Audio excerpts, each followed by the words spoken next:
இன்றைக்கி எங்கள் வீட்டில் ஈவினிங் ஸ்நாக் வந்து சக்கரவள்ளி கிழங்கு. இது வந்து எல்லார் பெரியவங்கலேருந்து சின்ன பிள்ளை வரைக்கும் எல்லாருக்குமே கொடுக்குறோம். இந்த மாதிரி பிரித்து குழந்தைக்கு கொடுக்குறப்போ நல்லா பார்த்து தோலெலாம் நீக்கிட்டு கொடுக்கணும். என் 3 வயசு குழந்த சோறே சாப்பிடாது.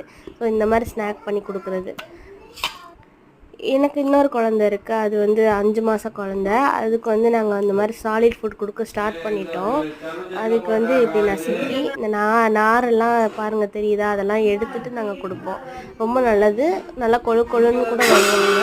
அது மட்டும் இல்லை, நிறைய இதில் சத்து. சின்ன குழந்தைங்களுக்கு மட்டும் இல்லை, பெரியவங்களுக்கும் வந்து கான்ஸ்டிபேஷன், மலச்சிக்கல் அந்த மாதிரி பிரச்சனை இருந்தாலும் சக்கரவள்ளி கிழங்கு அவ்வளோ நல்லது.